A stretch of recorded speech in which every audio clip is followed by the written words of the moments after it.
तो यार आज का ये बैटल वीडियो मेरी दूसरी वीडियो से काफी ज्यादा अलग होने वाला है, क्योंकि आज हम इस वीडियो में जुजुत्सु काइसन एनीमे सीरीज के मोस्ट पावरफुल कैरेक्टर गोजो का बैटल कंपैरिजन किसी ऐसे वैसे कैरेक्टर्स के साथ नहीं, बल्कि अभी के टाइम पे एनीमे वर्ल्ड के 5 सबसे पावरफुल एनीमे कैरेक्टर्स के साथ करने वाले हैं। जहां इस वीडियो में हम सातोरू गोजो का battle comparison Goku, Naruto, Saitama, संग जिनबू और माकिमा इन 5 पावरफुल अपोनेंट के साथ बारी बारी करेंगे और ये देखेंगे कि इन सभी के खिलाफ इस बैटल में गोजो अपनी पावर से कितने अपोनेंट्स को हरा पाएगा और कितने अपोनेंट्स के हाथों वो खुद ही इस बैटल में हार जाएगा। सो आज का ये वीडियो हद से ज्यादा कमाल का होने वाला है, तो मेक श्योर कि इस वीडियो को आप लास्ट तक देखना बिल्कुल भी मत भूलना। तो चलिए बिना किसी देरी के वीडियो को स्टार्ट करते हैं। तो इन सब ओपोनेंट के साथ गोजो का कंपैरिजन करने से पहले आइए हम सब गोजो की पावर्स एंड एबिलिटीज के बारे में थोड़ा सा जान लेते हैं, जिसके थ्रू हम सभी को ये आइडिया लग जाएगा कि गोजो असल में कितना ज्यादा पावरफुल है। तो गोजो सातोरू जेजे के यूनिवर्स का one of the most powerful and strongest sorcerer है, जिसके पास दूसरे सॉर्सरर के मुकाबले काफी ज्यादा पावरफुल एंड डेंजरस अटैक्स हैं। एंड गोजो जब भी कभी अपने एनिमी से फाइट करता है तब उस बैटल में इसके बहुत ही कम चांसेस होते हैं कि गोजो का कोई अपोनेंट अपनी पावर से गोजो सातोरू को हरा पाए। इवन शिबुया इंसिडेंट के अंदर तो गोजो को जोगो, माहितो, चोसो और हनामी जैसे ये 5 पावरफुल कर्स स्पिरिट अपनी पावर से भी हरा नहीं पा रहे थे, और उस बैटल में गोजो अकेले ही उन सभी कर्स स्पिरिट को अपनी पावर से ओवरपावर कर पाया था। यहाँ तक कि सीजन 1 में सुकुना के खिलाफ फाइट में तो खुद किंग ऑफ कर्सेस सुकुना भी गोजो की पावर्स को पहली बार देखकर पूरी तरह सरप्राइज हो गया था।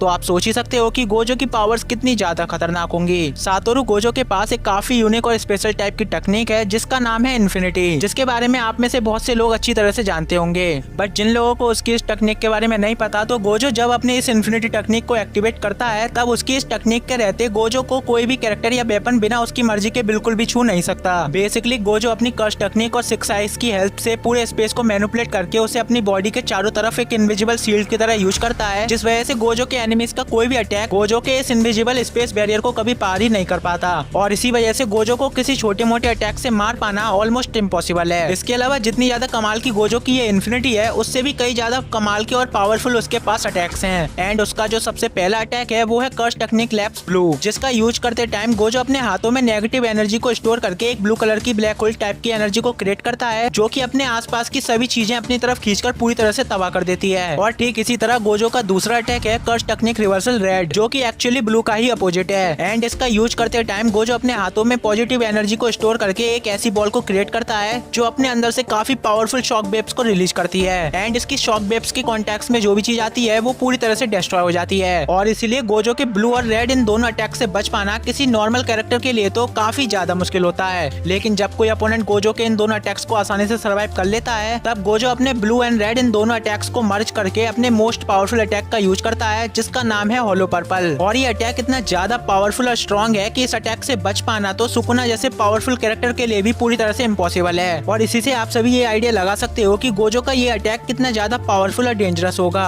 इसके अलावा गोजो का जो लास्ट और सबसे पावरफुल अटैक है वो है उसका डोमेन एक्सपेंशन, जिसका यूज करते टाइम गोजो अपनी कर्स टेक्निक से खुद का इकोसिस्टम क्रिएट करके अपने एनिमीज को उसमें ट्रैप कर देता है, जिसके अंदर एक बार ट्रैप होने के बाद गोजो का कोई भी अपोनेंट अपनी बॉडी को बिल्कुल भी मूव नहीं कर पाता, जिस वजह से गोजो अपने डोमेन के अंदर अपने पावरफुल से पावरफुल अपोनेंट को भी बहुत ही आसानी से मार देता है। और इसीलिए जेजे के यूनिवर्स में गोजो के डोमेन एक्सपेंशन को गोजो का most powerful and dangerous attack बताया गया है, जिससे बच पाना पावरफुल से पावरफुल अपोनेंट के लिए भी नेक्स्ट टू इम्पॉसिबल है। सो आई थिंक आपको इन सब चीजों से पता चल गया होगा कि गोजो सातोरू कितना ज्यादा स्ट्रॉन्ग और पावरफुल है। तो इन सब चीजों को जानने के बाद आइए अब इन सभी कैरेक्टर्स के साथ गोजो का कंपैरिजन स्टार्ट करते हैं। तो शुरुआत करते हैं संग जिनबू से। वेल सोलो लेवलिंग सीजन 1 के अंदर संग जिनबू अब शैडो मोनार्क बन चुका है, और अब वो फिजिकली एक नॉर्मल ह्यूमन और एक ए रैंक हंटर के मुकाबले बहुत ही ज्यादा पावरफुल है, जिसके पास incredible physical strength, durability, reflexes और सुपर स्पीड मौजूद है। एंड अपनी इन्हीं सब कमाल की फिजिकल एबिलिटीज के चलते संग जिनबू अपने यूनिवर्स में एग्रिस जैसे कई सारे खुद से भी ज्यादा पावरफुल और स्ट्रॉन्गेस्ट अपोनेंट को हरा चुका है। संग जिनबू एंड टू एंड कॉम्बैट में मास्टर है, और उसके पास बहुत से पावरफुल वेपन्स एंड साथ ही खुद की शैडो आर्मी भी मौजूद है। और अपनी इन सब चीजों के साथ जिनबू गोजो के खिलाफ इस बैटल में आई थिंक वो गोजो को थोड़ी देर तक अच्छी खासी टक्कर तो दे सकता है, लेकिन जिनबू उसे अपनी सीजन 1 वाली पावर्स के साथ अभी के टाइम पे हरा बिल्कुल भी नहीं सकता,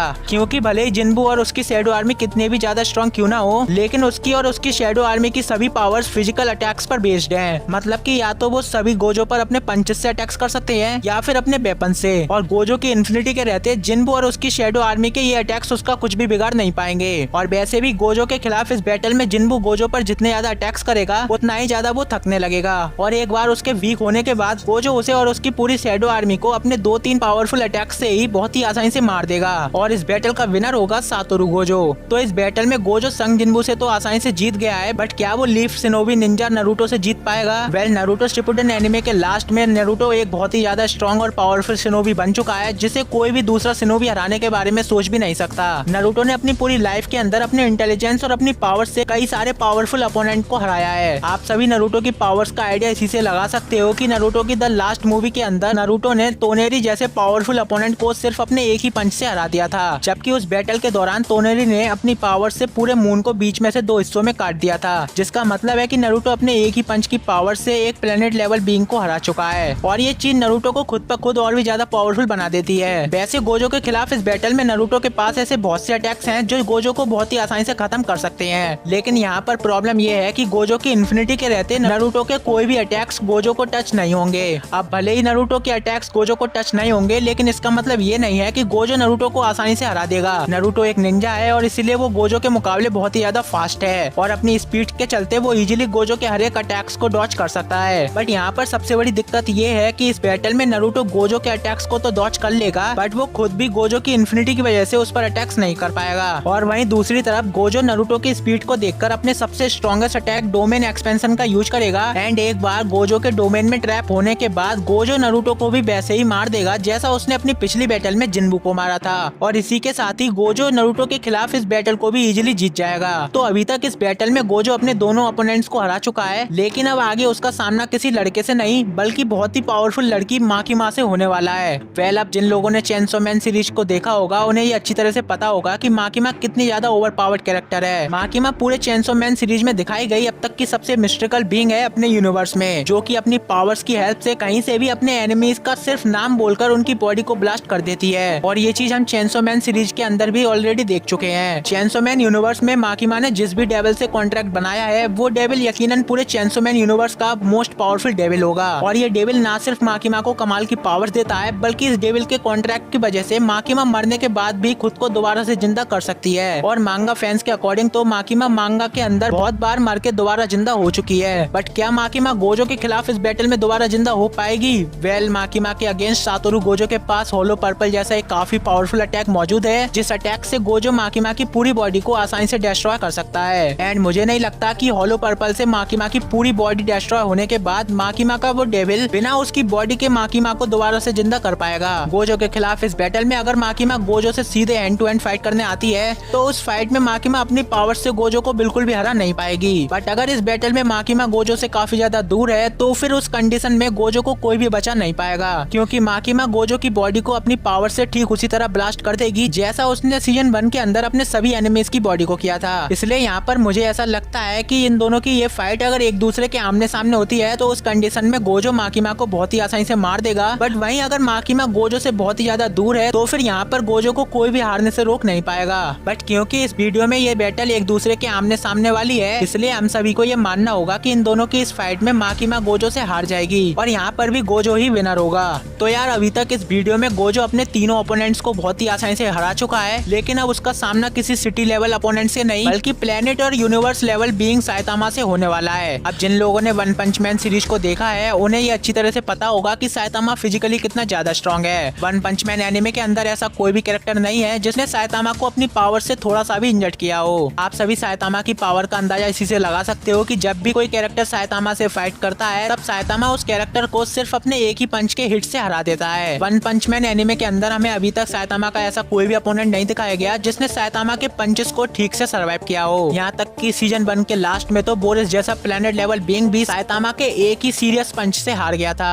तो आप समझ ही सकते हो कि साइतामा के पंचेस कितने ज्यादा पावरफुल हैं। अब इतने पावरफुल पंचेस के साथ साइतामा इस बैटल में गोजो को आसानी से हरा तो सकता है, बट गोजो के इन्फिनिटी के रहते साइतामा का कोई भी पंच गोजो की बॉडी तक कभी पहुंचेगा ही नहीं। साइतामा गोजो पर कितने भी अटैक क्यों ना कर ले, लेकिन उन सभी अटैक का गोजो पर कुछ भी फर्क नहीं पड़ेगा। और जहाँ तक मेरा मानना है इन दोनों कैरेक्टर की ये फाइट अब तक की सबसे लंबी फाइट होगी, क्योंकि साइतामा फिजिकली गोजो से बहुत ही ज्यादा स्ट्रॉन्ग और फास्ट है एंड इसीलिए वो गोजो के हर एक अटैक्स को बहुत ही आसानी से डॉच कर सकता है। इस बैटल में ना ना तो साइतामा गोजो को इंजर्ड कर पाएगा और ना ही गोजो अपने किसी भी अटैक से साइतामा को हरा पाएगा, क्योंकि साइतामा की ड्यूरेबिलिटी के आगे गोजो के हर एक अटैक्स बिल्कुल बेकार हैं। और यहाँ पर मैं आपको बता दूं कि इन दोनों की इस बैटल में साइतामा तो गोजो के साथ बिना रुके कई दिनों तक फाइट कर सकता है, लेकिन वहीं गोजो ऐसा बिल्कुल भी नहीं कर सकता, क्योंकि आखिरकार गोजो है तो एक नॉर्मल ह्यूमन ही। इस बैटल में साइतामा के साथ फाइट करते करते एक टाइम आएगा जब गोजो बुरी तरह से थक जाएगा एंड उसकी कर्स एनर्जी और इन्फिनिटी ये दोनों ही ठीक से काम करना बंद कर देगी। और जैसे ही इन दोनों की इस फाइट में गोजो की इन्फिनिटी हट जाएगी, साइतामा तुरंत ही उसे अपने एक ही पंच से हरा देगा और काफी देर तक एक दूसरे से फाइट करने के बाद इन दोनों की इस बैटल का विनर होगा साइतामा।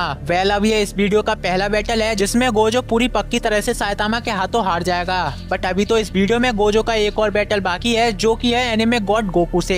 तो देखो, Goku dragon ball anime series के स्ट्रॉन्गेस्ट और पावरफुल कैरेक्टर की लिस्ट में आता है, जो कि फिजिकली इतना ज्यादा स्ट्रॉन्ग है कि वो चाहे तो अपनी थोड़ी सी पावर से ही पूरे प्लेनेट तक को आसानी से डिस्ट्रॉय कर सकता है। और गोकू के पास बहुत से पावरफुल ट्रांसफॉर्मेशन भी मौजूद हैं और अपने इन सब पावरफुल ट्रांसफॉर्मेशन के साथ गोकू ने अपने यूनिवर्स में खुद से भी ज्यादा पावरफुल अपोनेंट को हराया है। बेसिकली गोकू ने अपनी लाइफ में ऐसे ऐसे कैरेक्टर्स को हराया है जिनके सामने गोजो 10 सेकंड भी टिक नहीं पाएगा। और अपनी one of the most powerful ultra instinct form के साथ तो गोकू स्पीड ऑफ लाइट से भी ज्यादा फास्ट होकर टाइम को भी ब्रेक कर चुका है। एंड अगर आपको नहीं पता तो मैं यहाँ पर आपको बता दूं कि जो बंदा अपनी पावर्स और स्पीड से टाइम को ब्रेक कर सकता है उसके लिए स्पेस को ब्रेक करना कोई बड़ी बात नहीं। और हम सभी को पता है कि गोजो की इन्फिनिटी स्पेस को मैनिपुलेट करने से ही बनी है। एंड क्योंकि गोजो अपनी पावर से स्पेस और टाइम को ब्रेक कर सकता है, इसलिए गोजो के खिलाफ इस बैटल में गोकू का एक पावरफुल पंच ही गोजो और उसकी इन्फिनिटी को डिस्ट्रॉय करने के लिए काफी होगा। इन दोनों की इस बैटल में गोजो के लिए गोकू से लड़ना तो दूर की बात, वो अपनी आंखों से गोकू को ठीक से देख भी नहीं पाएगा। एंड रही बात गोजो के अटैक्स की, तो गोकू की सुपर स्पीड के आगे गोजो के सारे अटैक्स इस फाइट में पूरी तरह से बेकार हो जाएंगे। और इन दोनों की इस फाइट में गोकू गोजो के पलक झपकते ही अपनी सुपर स्पीड और अपने एक ही पंच की हेल्प से गोजो को बहुत ही आसानी से खत्म कर देगा। एंड अगर मैं आपको सच बताऊं तो गोकू के खिलाफ इस फाइट में गोजो के जीतने के चांसेस 1% भी नहीं है, क्योंकि भले ही गोजो अपने यूनिवर्स में कितना भी ज्यादा स्ट्रॉन्ग क्यों ना हो, बट वो अभी इतना स्ट्रॉन्ग नहीं कि वो अपनी पावर से पूरे के पूरे यूनिवर्स तक को डिस्ट्रॉय करने वाले सन गोकू को हरा सके। इन दोनों के इस बैटल में गोकू अपनी फुल पावर को यूज करे बिना भी गोजो को बहुत ही आसानी से हरा देगा। बट दोस्तों, आप सभी को इन सभी बैटल्स के मामले में क्या लगता है, मुझे अपना ओपिनियन कमेंट में जरूर बताना। तो यार, यही था हमारा इन सभी कैरेक्टर्स के बीच आपस में एक बैटल कंपैरिजन वीडियो। आपको ये वीडियो कैसा लगा मुझे कमेंट में जरूर बताना, और आपको इन सभी बैटल्स में कौन सा बैटल सबसे ज्यादा अच्छा लगा ये भी मुझे कमेंट में जरूर बता देना। और अगर आपको ये वीडियो अच्छा लगा हो तो प्लीज यार इस वीडियो को एक लाइक कर देना, और अगर आप ऐसे ही वीडियोस देखना पसंद करते हो तो आप हमारे चैनल को भी चेकआउट कर सकते हो।